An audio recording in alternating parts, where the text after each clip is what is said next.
What's going on, guys? It's Chris, Bonafide Hustler, coming to you live from my garage. This time it's actually really late at night, and it's not during the day or anything. So I promised, I put on my feed yesterday on YouTube that I was going to put a video out real soon, and kind of meant like yesterday.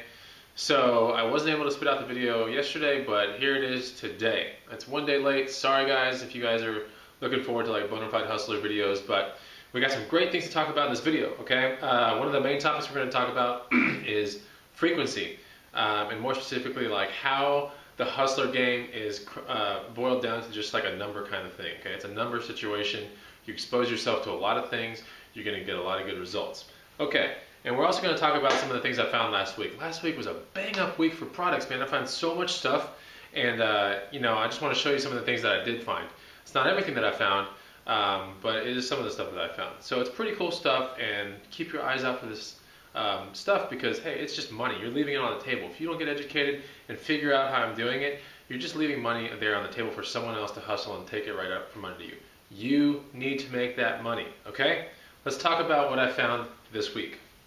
Lots of things. So I'm just going to kind of go, I guess, from this side of the table to the other.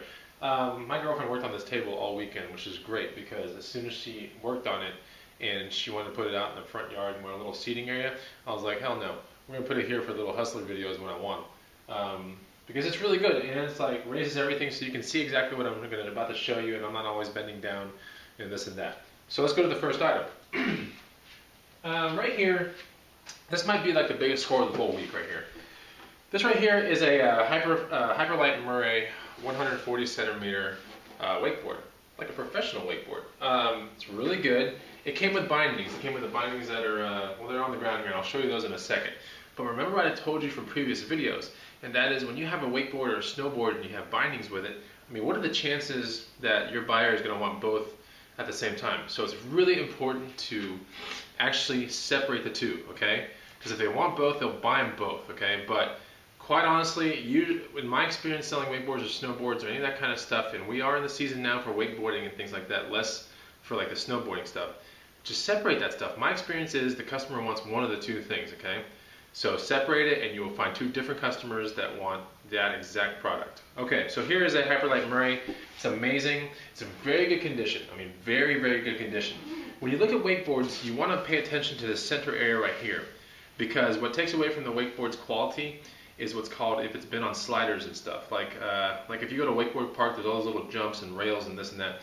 That puts a lot of damage on these boards. And when you go around looking for wakeboards, just make sure there's no damage down here in the center of the park, because this is where the board 50/50s the rail and does all kinds of stuff if the person was really into stunts.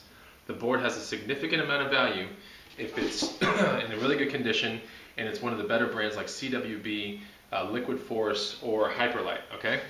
So this is an awesome board. The market value of this board right now, I looked it up on eBay, was like 350 bucks, and I bought this plus these awesome bindings for 50 bucks. So it's going to be one of the bigger scores of the entire week, okay? Let's talk about something else. I don't fade out of the video there. So ski boots. We were garage sailing this past weekend, and we came across, you know, in the middle of, well, it's not the middle of summer, but it's on the cusp of summer, and you know, people are getting rid of all the junk that they don't want to mess with. Story behind this, the lady had a little knee problem and she can't ski anymore, but these are amazing Salomon 8.0 boots. We bought them for $5, and the market value on this, they're not like super current day or anything, so they're probably going to sell for like 40 or 50. But if you get one of the more current day, like 2009, 2010, and 2011 models of Salomons, man, if you can score those under 50 bucks, you're guaranteed to make like 100 or more on each one that you get, okay? So that's what you're looking for. Ski boots like this. Try to get the more, like, first of all, like the more complex they look and the more crazy they look, it's probably going to be safe to say that they're worth a little bit more money, okay? All little bells and whistles, but they all do the same stuff. They ratchet the hell out of your foot down to a ski, and that's pretty much it. But they make them look really fancy today, and they honestly can cost up to like $600, you know, for a pair of boots. So there's money in this stuff. Okay, what is that, a garage sale? Also, this past weekend, I picked up this right here. It's an old Tonka from, I believe, 1983. It's a Tough Mudder, pretty cool. It was $1. So this, in my antique mall, 30 to 50 bucks all day long. Right? Let's talk about this pair of Oakley goggles. It says $2.99 on there. I paid half, $1.50. A couple scratches here and there, nothing crazy, but you know, hell, I spent $1.50 on this. I should be able to move it for about 20 to 30, no problem. A digital 8 camcorder. Came with a battery. I'm gonna figure out a way to, I guess, charge the battery. But you know, this right here I bought for about $7, and it is in mint condition. There's all kinds of stuff. There was even a tape in here. So I guess for all your guy hustlers out there, I guess when you get a tape in a camcorder, you always think like one thing, right? And I'm not gonna say what that is, but everyone knows what I'm thinking. And I'm hoping that's not on there. So, but who knows? Let's see what else here. I'm gonna get that tested out. We'll see what happens. I'm gonna report back to you on how that sells. That's honestly like an experiment for me. Okay, I picked it up for $7. I'm like, God, you know, just with the electronics in there, it's gotta be worth more than $7, $10. I want to learn something out of this. But this is an experiment right here. I've never sold one of these before. Right here, these are the bindings that came on that wakeboard. These are Hyperlight Murray bindings. These are closed toe. Okay, they're not open toe. They're closed toe. All kinds of fancy schmancy crap. Honestly, I looked at the price of this. I should be able to get about $100 for these, and you know, if they represent half of that board price, I spent $50 for the board and the binding, so you know, I'm making pretty good money on something like this. I bought this thing, you know, OGIO. I don't know if I showed this in my last video, but this is a carrying case by OGIO. They make really good carrying cases. And this one right here, I bought for like $7.99. It's in amazing condition, and this thing is about 110, 120 online. This is in mint condition, so the only thing is it has this ESPN logo.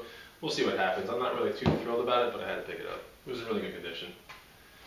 I was at a, I don't know if this was a garage sale or what. Picked these up for like dirt cheap, like $5. These are CDT ones. These are triathlon shoes, and they are very much sought after in the triathlon community. So, you know, even with wear and tear like this, for $5, they can probably still sell for like 40 to 50 bucks. They're CDT ones. They're made out of pure leather. They're awesome, and they have a really nice plastic downsole. Yeah, and you know they're triathlete kind of stuff because they have twin strap up here. When it becomes like triple strap right here, or like a ratcheting mechanism right here, it's probably like a cycling shoe for like actual road cycling. But for triathlon use, I mean, people want to get out of their shoes really quickly to go into like their running sessions. So that's why you have less straps on the shoe. I found this in a Goodwill auction. I think I overpaid for this thing. I got 2 of these for $30. And I'm just like a little video game kind of nerd at heart, and I like little stupid things like pinball machines and like all the old games from like way in the back in the day. So this is a 1983 Astro Command game. I've played it. It's pretty cool actually. I like it. I should be able to sell one of them for $30, and the other one's just going to go in my collection. So, but yeah, when you can like bundle things together, I mean, God, you can get really good deals. Right here is an XM full-blown satellite, portable satellite system, and it has not been touched. I've opened the box and it is like sealed shut. So this thing is brand new, and this is probably going to get me, I don't know. You know, I paid about $20 for this thing, and it's probably going to sell about, I don't know. That's this questionable. I just knew it was more than $20. So I'm thinking somewhere around $50 to like $80. This will sell for right here. And then, you know, for all you little golfers out there, I do buy golf stuff quite frequently.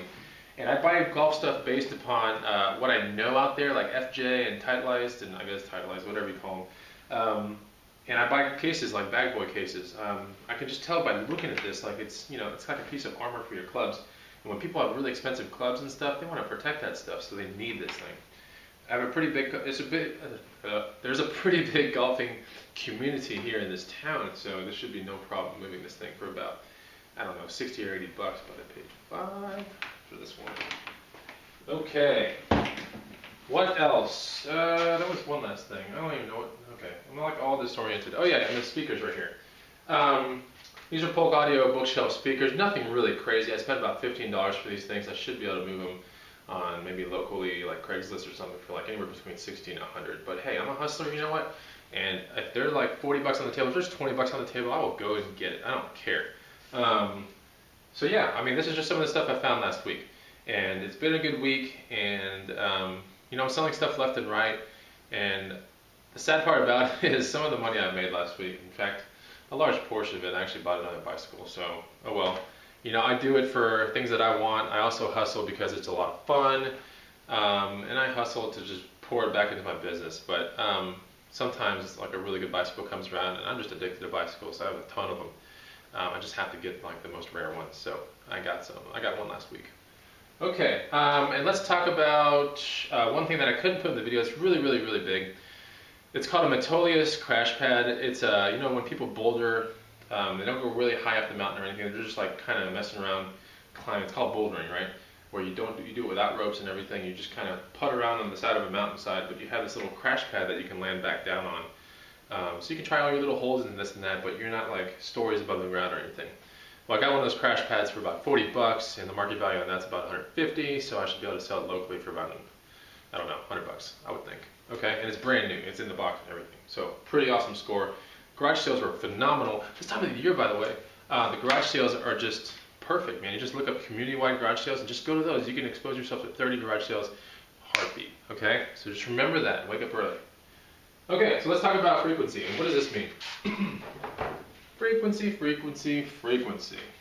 Okay, it's got a little cheat sheet on like how I expose myself to a lot of good profits. Okay, because you know, hustling is like what you make out of it. And when you hustle, you know, you can hustle just like, okay, I go to one thrift store a week. Cool. Well, guess what? You're probably not gonna make much money. Okay, that's the honest truth to it. I mean, I don't care how good of a hustler you are. You go to one thrift store a week. I mean, I can go to one thrift store a week. I'll probably make 100 bucks. Okay, so that's just not that much money. Okay, so the frequency that I kind of follow, and this is something I've been doing. Pawn shops I'll do once a month. I mean, I try to see every single pawn shop in my town at least once a month because the inventory cycles and things fall into different tiers every single month. Okay, so once might have been an unattainable price for like a bicycle or something really cool or a tool or a guitar. Suddenly 1 month later it gets knocked down into a completely different tier of pricing. So you gotta always check back. And when you like something at a pawn shop and it's out of your reach, you will know to go back to that pawn shop because some pawn shops have some really, really, really good rare things and they don't even know it. Okay, so if you got a good eye, you can really score hard on a pawn shop. But it's typically more cash outlay, just so you know. Okay, we got garage sales and estate sales. These are obviously you see them once a week. Okay, remember what I told you in maybe video 3 or 4. See at least 10 a weekend, okay? Try to get to 10. It's a numbers game, okay? When you get to 10, 2 or 3 are going to be amazing, and the other 7 are going to suck. But the 2 or 3 are going to make your entire freaking weekend. I mean, you got to be on that stuff, okay? Last weekend, I exposed myself to like 30 or so, just in a matter of like 2 hours. It was amazing, okay? And some you don't go to, you just drive right past. You're like, I don't like that, I don't like that, I don't like that. Oh, here's one with some stuff that I can see. You kind of play out the people. You go, oh, okay, I see a tent, I see a bike. Oh, this guy's like outdoorsy. Like you start figuring out things just by driving past. You don't have to stop at every single one of them. But see them once a week. Garage sales, estate sales. And then you got thrift stores. You got thrift stores like Goodwill, Salvation Armies. Been in different towns. I don't know what they're called. Habitat for Humanities. They're called all kinds of different stuff.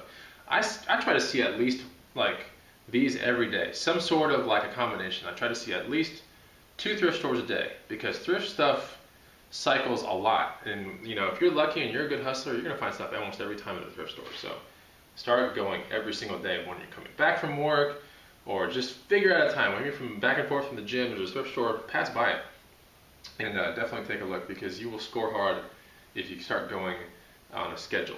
Okay. So here's the perfect hustler week. This is the kind of week that I mess with, and this is what I live and breathe and die by. A perfect week for me is 14 thrift stores seen. That's 2 a day times 7 days. It's 14. 7 pawn shops. About 1 pawn shop a day. It's not hard to see. Trust me. They're like everywhere. Try to see 1 pawn shop a day. You'll be surprised what you start seeing. I bet you by the end of the week you have found something. And then 10 garage or estate sales. Okay, 10 garage or estate sales on a Saturday morning. That's all you gotta do. That's it. You do this, you will expose yourself to a lot of money, okay? Every time I kind of come away from this from some reason, I mean, I'm so busy, I'm doing some, you know, some stuff with my pets, or like I got a mountain bike thing to do, and you know, I kind of slack on this thrift thing. I'm gonna go to 10, maybe here like go to 2, 3. I don't blame myself. I sit there and go, you know what? That's your fault, Chris. Like, if you want to make a lot of money, you gotta expose yourself every single week to these numbers. So the minute you do that, you will make money, and I've seen it happen. Day after day, month after month. If I follow this, I will make serious hard cash every single month. Okay, so if you do like these videos, remember, comment, thumbs up, let me know what I'm doing good, let me know what I'm sucking at, but you know, I'm trying to help you guys out there, and I'm still working on that book, and I'm really working hard on that website to get that thing developed correctly in the right way, all right? So if you do like it, comment, thumbs up. Talk to you guys later. See ya.